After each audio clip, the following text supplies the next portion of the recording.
నేను అడుగుతున్నా 2022 వరకు ప్రతి పేదవాడికి ఇల్లు ఇస్తున్న నరేంద్ర మోడీ తెలంగాణ రాష్ట్రంలో ఎన్ని ఇల్లు ఇచ్చిందో లెక్క చెప్పి మీరు ఓట్లు అడగాలని నేను ఇవాళ బీజేపీ నాయకులను అడుగుతున్నా.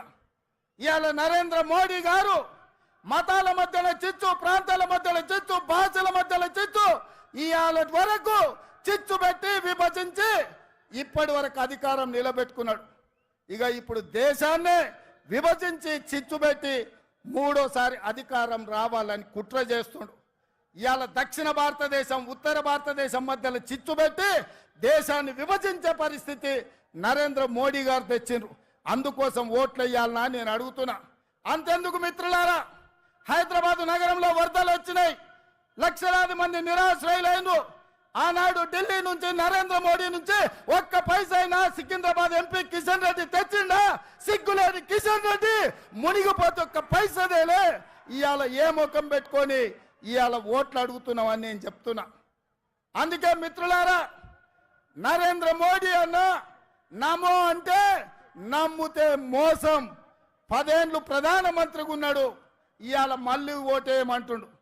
బీజేపీకి ఓటేస్తే ఆయన మన చంద్రమండలానికి రాజైతాడా? 10 ఏళ్ళు ప్రధానమంత్రిగా ఉండి పాలమూరు రంగారెడ్డి ఎత్తిపోతల జాతీయ ప్రాజెక్ట్ ఇవ్వలే, ఐటీఐఆర్ కారిడార్ ఇవ్వలే, విశాఖ మనకు బయ్యారం ఉక్కు కర్మాగారం ఇవ్వలే, రైల్వే కోచ్ ఫ్యాక్టరీ ఇవ్వలే, గిరిజన యూనివర్సిటీ నిన్నగాక మన్నిచ్చిండు. 10 ఏళ్ళు అయింది. రాష్ట్ర పునర్విభజన చట్టంలో కాంగ్రెస్ పార్టీ ఇచ్చిన హామీలు ఏవి అమలు చేయలే. 7 మండలాలను ఆంధ్రప్రదేశ్కు తాకట్టు పెట్టిండు. అందుకే మిత్రులారా, నరేంద్ర మోడీ భారతీయ జనతా పార్టీని ఏ విధంగా అయితే బీఆర్ఎస్ ను బొంద పెట్టిండ్రో బీజేపీని కూడా బొంద పెట్టే వరకు మనము నిద్రపోవద్దు. ఇదే పట్టుదలతోని, ఇదే పోరాట స్ఫూర్తితోని బీజేపీని ఓడించాలి. ఇక నిన్నమన్న ఆ మధ్యలాన్ని కుక్కలు మొరిగినాయి. నిన్న మొన్న ఒక నక్క బయలుదేరింది, మొన్న సూర్యాపేటకు పోయింది, నిన్న కరీంనగర్ పోయింది. ఆయన అంటుండు నన్ను ఏం బిక్తారు మీరని. మొన్న మాట్లాడింది మీరు చూసి ఉంటారు, కేసీఆర్ గారు మాట్లాడింది, నా ఎంటిక కూడా బీకలేరని మాజీ ముఖ్యమంత్రిగా మాట్లాడిండు. ఇది మాజీ ముఖ్యమంత్రి మాట్లాడే భాషనేనా? భాష గురించి, భావం గురించి, ప్రజా సమస్యల గురించి మాట్లాడే చంద్రశేఖర్ రావు 10 సంవత్సరాలు ఈ తెలంగాణ రాష్ట్రంని పట్టి పీడించి వేధించి దోసుకొని దోపిడి దొంగలాక అడవి పందుల్లాక తెలంగాణ రాష్ట్రాన్ని సర్వనాశనం చేసి 10 సంవత్సరాలలో 100 సంవత్సరాల విధ్వంసం చేసినావు. ఇవాళ మమ్మల్ని ఎంటిక బీకలేరంటావా? మా కాంగ్రెస్ పార్టీ కార్యకర్తలు అనుకుంటే నీ ముడ్డి మీద డ్రాయర్ కూడా ఉండదు పీకడం మొదలు పెడితే. బిడ్డ నువ్వు అనుకుంటున్నావేమో కాలు ఇరిగిందని, లేకపోతే కట్టెపట్టుకొని నడుస్తున్నా అని, కూతురు జైలుకు పోయిందని, అధికారం కోల్పోయిందని.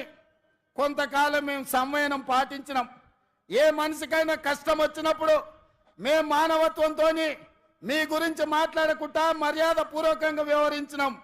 ఇవాళ నువ్వు అనుకుంటున్నావు నువ్వు ఏది పడితే అది మాట్లాడితే చూస్తూ ఊరుకుంటామని. చూస్తూ ఊరుకునేటోడు ఎవరు లేరు. నేను పెద్దలు జానారెడ్డి గారి లాగా కాదు, నేను రేవంత్ రెడ్డిని బిడ్డ.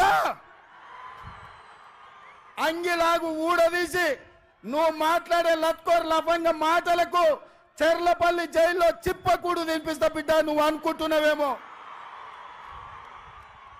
ఆనాడు చెప్పినా ఈనాడు చెప్తున్నా, నువ్వు పేదలకు డబుల్ బెడ్రూమ్ ఇల్లు కట్టియలే, నేను మాత్రం నీకు తప్పకుండా డబుల్ బెడ్రూమ్ ఇల్లు కట్టిస్తా చెర్లపల్లి జైల్లో. ఎందుకంటే కొడుకు కోడలు వస్తే యాడు ఉండాలి, బిడ్డ అల్లుడు వస్తే యాడు ఉండాలి. అందరు కలిసి చెర్లపల్లి జైల్లో ఉండేటట్టు మీకు డబుల్ బెడ్రూమ్ ఇల్లు కట్టించే బాధ్యత మా లక్షలాది మంది కాంగ్రెస్ పార్టీ కార్యకర్తలు తీసుకుంటారని చెప్పి నేను ఈ వేదిక మీద నుంచి చెప్పదలుచుకున్నా. అందుకే మిత్రులారా, మీరు ఆలోచన చేయండి. డిసెంబర్ 7 నాడు మనం అధికారం చేపట్టి డిసెంబర్ 9 నాడు ఆడబిడ్డల ఆర్టీసీలో ఉచిత ప్రయాణం, రాజీవ్ ఆరోగ్యశ్రీ ద్వారా ప్రతి పేదవాడికి 10 లక్షల రూపాయలు ఉచితంగా వైద్యాన్ని అందించే నిర్ణయాలు తీసుకున్నాం.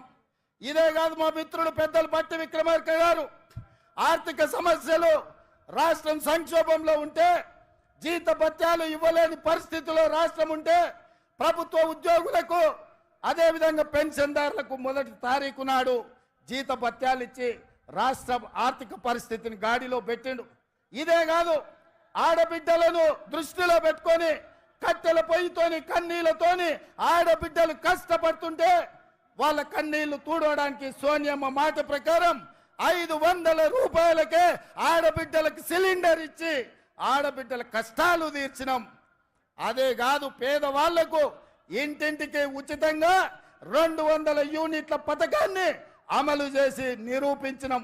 ఇదే కాదు, ఇవాళ చంద్రశేఖరరావు గారిని నేను అడుగుతున్నా, ఆనాడు పల్లెల్లో, తండాలలో, గూడాలలో ఇందిరమ్మ ఇండ్లు 25 లక్షలు మేము కట్టించినాం. మా కోమటిరెడ్డి ఎంకన్నా చెప్తున్నాడు, ఇందిరమ్మ ఇండ్ల గురించి నువ్వు చెప్పాలని. మిత్రులారా, నేను ఇవాళ అడుగుతున్నా, 10 ఏళ్ళ